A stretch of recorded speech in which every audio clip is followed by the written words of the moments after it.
مرحبا بكم اخواتي الفضليات. نتمنى ان شاء الله يلقاكم الفيديو تاعي في احسن الاحوال. اليوم ان شاء الله كما وعدتكم بهذا التحليه اللذيذه اللي راها مدايره حاله في مواقع التواصل الاجتماعي، تحليه الكراميل تجي روعه روعه. من بعد ان شاء الله نحط لكم الوصفه مكتوبه، يعني هي وصفه في منتهى الروعه، يعني ما تندموش عليها باذن الله. سجلوها لشهر رمضان الفضيل. دوك ما نتفضلوا مع بعضنا في مقادير هذه الوصفه. عندنا هنا الحليب، عندي كاس تاع بودره الشونتيي، كاس غير ربع تاع السكر، ملعقه متوسطه زبده، وزوج ملاعق تاع نشا، وزوج علب تاع فلان كراميل، وعندي هذا البسكويت تاع التحليات. نبداو نجيبو لا كاسرول تاعنا ونبداو نقيسو في الكميه تاع الحليب. لهنا في البدايه تاع تحضير تاع الفلو هذا كراميل عندي 3 كؤوس تاع حليب. سعه الكاس فيها 220 مليلتر.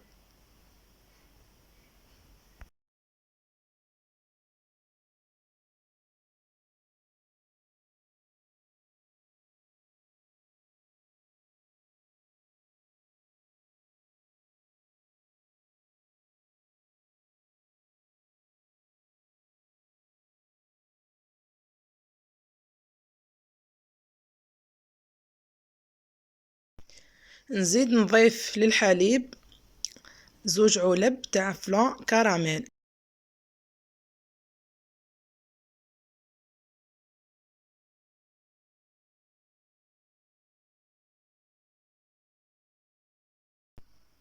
نخلطهم مع بعض حتى يتجانس الخليط. دوك تشوفوا الوصفة مكتوبة أمامكم هنا في الشاشة. من بعد نزيد نضيف زوج ملاعق كبار تاع نشا، ونستمر في الخلط حتى يتجانس الخليط تماما.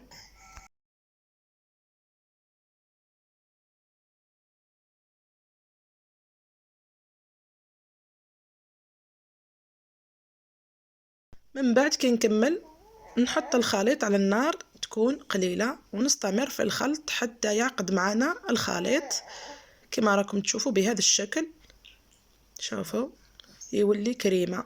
نحيوه نخليها غير تبرد غير شويه برك ما نديرش هذيك القشره تسمى، يعني مع نحيها غير شويه.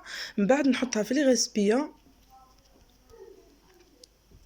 هاكا تشوفوا فيها مازالت سخونه، ونخليوها تبرد بعقلها. واذا كنت يعني مزروبه نحكم نغطيها بالبابي فيلم من فوق كما راكم تشوفوا. نلصق هكذا البابي فيلم فوقها بعد ما ديرليش هذيك القشره، ونحطها في الكونجيلاتور. ومن جهه نجيب هذه ليفيرين ونبدا نكمل العمليه. نجيب البسكويت تاعي نديرو في الحليب، ومن بعد غير جيست يقيسوا الحليب ونهزو نحطوه في ليفيغين كامل السطح، يعني كما راكم تشوفوا الطريقه هكذا. نديرو طبقه بالبسكوي.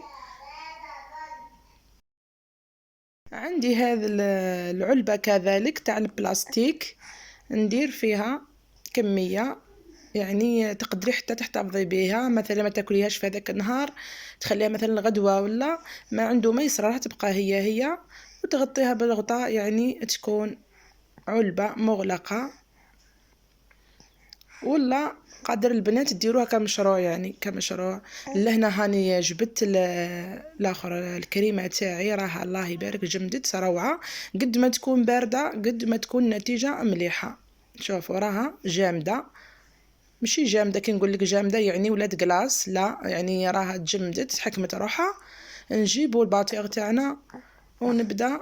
شوفوا كي راني نتقف فيها، شوفوا كيف راهي تبان بلي راهي حاكمه روحها مليح. نجيب الكاس تاع بودره الشونتيي ونحطه مع هذيك الخلطه ونبدا نميكسي فيها غير بشويه، باسكو الكلام هذيك بودره الشانتي راح تعود يعني تطير لكم. شوفوا غير بشويه حتى تدخل في هذيك الكريمه.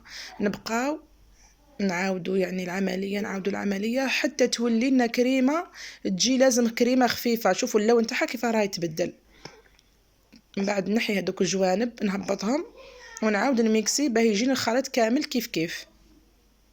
شوفوا اللون تاعها راه قد ما يمشي قد ما راه يولي يعني في الكلار. شوفوا راهي ولات كريمه ما شاء الله خفيفه. من بعد نحط هذيك الكريمه تاعي في لابوش باه تجيني العمليه سهله، يعني من بعد ما تجينيش صعيبه اني ندير بالمغرف ولا، يعني احسن عمليه انك ديري بلابوش تجيك سهله العمليه. نجيب لي فيغي تاعي ونبدا نزير طبقه بالكريم شانتي كما راكم تشوفوا. نديرو طبقه ما تكونش غليظه بزاف بهذه الطريقه. نزيد ندير كذلك طبقه تاع بسكوي. شوفوا كيف جاو طبقات. ونزيد كذلك ندير طبقه اخرى تاع كريم شانتي.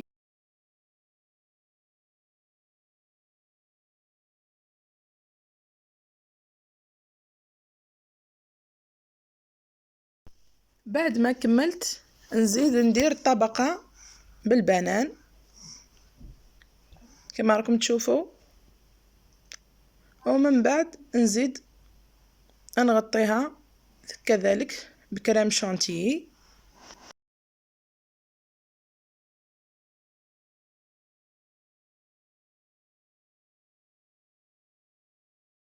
نعاودوا العمليه كما في الاول، يجيو طبقات رقاق يعني باه ما تجيناش بزاف الكريمه. شوفوا هنا الطبقات يجيو ما شاء الله صدقوني راها بنه رهيبه. لهنا هذه العلبه انا درت الطبقه الاولى تاع بسكوي، من بعد نزيد نعاود نفس العمليه اللي درتها في لي سكوب. نحكم ندير هذا الكريمه من فوق، ومن بعد زيد نعاود ندير طبقه بسكوي ونزيد ثاني كريم شانتيي، من بعد نزيد ندير الطبقه تاع البنان ونغطيها.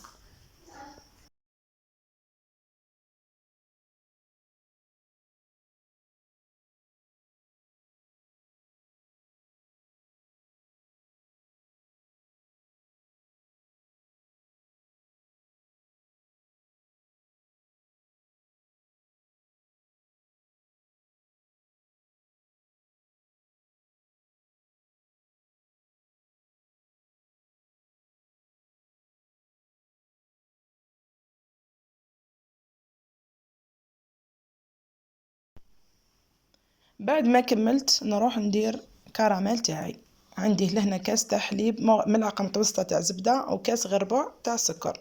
نجيب لا كاسرول تاعي نحط السكر اولا ونحطه على نار قليله، وما نقيسه لا بالمغرف لا والو، نخليه يعني حتى يذوب وحده كما راكم تشوفوا، يبدا اللون تاعو يتغير حتى نشوفه داب كيما هكذا. نجيب ملعقه تاع بلاستيك او خشب ونقيسه غير بشويه باه ما يتحجرليش، وندوبه غير بالعقل. شوفوا كيفاه راه حتى يولي لي بهذا الشكل. نزيد نضع هذيك الملعقه المتوسطه تاع الزبده ونحرك الخليط نتاعي. من بعد ندير الكاس تاع الحليب بشرط انه يكون دافي باه تنجح معكم العمليه. نبقى نحرك حتى يذوب هذاك السكر تماما.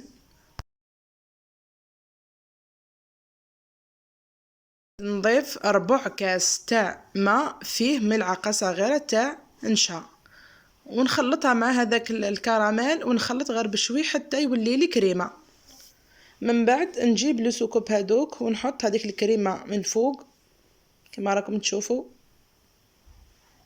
اي جات الكراميل يعني جات اللون تاعها قاتم شويه. تحبوا ديروها كلير على هكا ديروها كلير، تسمع نتوما ولا حسب الذوق نتاعكم. نغطيها من فوق كامل. نزيد هذيك العلبه اللي قلت لكم نديرها ثاني كامل السطح تاعها. تزيين اختياري يعني، انا درت لها يعني شويه تاع كاوكاو محمص او مرحي من فوق كما راكم تشوفوا، تزيين خفيف من فوق.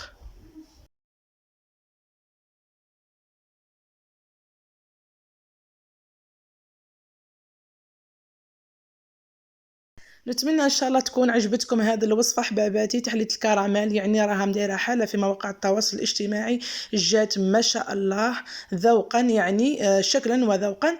نتمنى ان شاء الله تجربوها وتخليوا لنا تعليقاتكم، وباذن الله نتلاقاو في وصفات جديده. ونقول لكم سجلوها شهر رمضان الفضيل، ونقول لكم شكرا على المتابعه. ما عليكم غير بجام وكومنتير، ونتلاقاو باذن الله في فيديو جديد. مع السلامه.